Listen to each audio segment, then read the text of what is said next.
আচ্ছা, একটা মানুষের ভালো থাকতে হলে কত টাকা প্রয়োজন? কত অর্থের প্রয়োজন? কয়টা বাড়ির প্রয়োজন? কয়টা গাড়ির প্রয়োজন? বলেন তো? আমার তো মনে হয় না।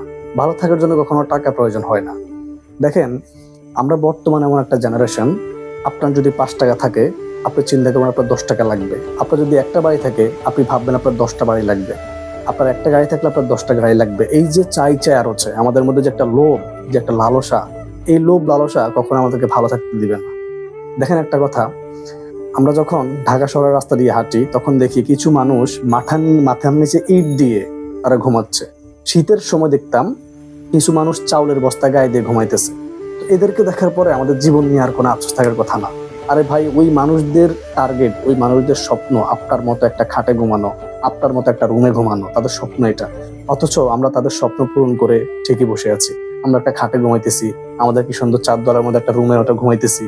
আমাদের এত কিছু থাকার পর আমাদের মধ্যে সুক্রিয়াটা নাই, তাই না? তো দেখেন, আপনি বর্তমান প্রতিযোগিতার বাজার, এই প্রতিযোগিতার বাজারে আপনি প্রতিযোগিতা করতে পারেন। আপনি ভালো চাকরি করতে পারেন, ব্যবসা করতে পারেন, ভালো কিছু করতে পারেন। ভালো কিছু করে আপনি নিজের জীবনে সফলতা করতে পারেন। সমস্যা নেই, এটা ভালো জিনিস। কিন্তু যখন আপনার মধ্যে একটা লোভ কাজ করবে যে অমুকের তো ১০ তলা বাড়ি আছে আমার লাগবে, তমুকের ১০ তলা গাড়ি মানে ১০ তলা বাড়ি আছে আমার লাগবে, অমুকের ৩টা গাড়ি আমার লাগবে। এই যে লোভ জিনিসটা যখন আমাদের মধ্যে কাজ করবে, তখন দেখবেন আপনি ভালো থাকতে পারবেন না। কারণ আপনি সবসময় নিচের দিকে তাকাবেন, উপরের দিকে না। যখন আপনি উপরের দিকে তাকাবেন তখন দেখবেন আপনি পৃথিবীর সবচেয়ে কষ্টের মানুষ। আর যখন আপনি নিচের দিকে তাকাবেন তখন দেখবেন যে আপনার মতো সুখী আর কেউ নাই। এই যে নিচের মানুষগুলা যারা রাস্তার পাশে ঘুমায়, যারা কত কষ্ট করে, দিন শেষে মাটি কাটে, অনেক কষ্ট করে, তাদের থেকে আপনি কতটা ভালো আছেন একটু শুকরিয়া আদায় করেন না। কিন্তু আমরা মনে করি কি জানেন, আমাদের হয়তো ১০০ কোটি টাকা থাকলে ভালো থাকবো, ২০০ কোটি টাকা থাকলে ভালো থাকবো। আরে ভাই, আল্লাহ যদি আপনাকে চায় ১০ টাকা দিয়ে ভালো রাখতে পারে। আর যদি আল্লাহ না চায় তাহলে আপনি ১০০০ কোটি টাকা দিয়ে আপনি ভালো থাকতে পারবেন না, কারণ আপনার মধ্যে লোভ জিনিসটা যদি কাজ করে। সো দিন শেষে একটা কথাই বলতে হবে, আমরা যতটুকু আমাদের আছে ততটুকু নিয়ে যদি সন্তুষ্ট থাকার চেষ্টা করি, আল্লাহর কাছে শুকরিয়া আদায় করি, আমরা মনে করবো আমরা ভালো থাকতে পারবো। আমার মনে হয়, আমি আমার ব্যক্তিগত মতামত দিচ্ছি, আপনার কাছে ১০ টাকা থাকলে আপনি যদি ১০ টাকা দিয়ে চলার চেষ্টা করেন, আপনি পারবেন, খুব ভালোভাবে চলতে পারবেন।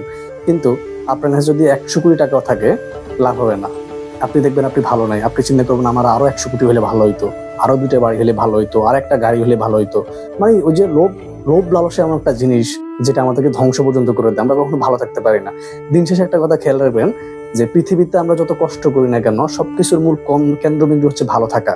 আপনি যে চাকরি করেন, আপনার বাবা চাকরি করে, আমার বাবা চাকরি করে, কষ্ট করে, কেন করে এগুলা? শুধুমাত্র ভালো থাকার জন্য। তো সব মিলিয়ে একটাই কথা, সেটা হচ্ছে আমরা যত কষ্ট করি, যত পরিশ্রম করি, সবকিছুর মূল কেন্দ্রবিন্দু হচ্ছে ভালো থাকার জন্য।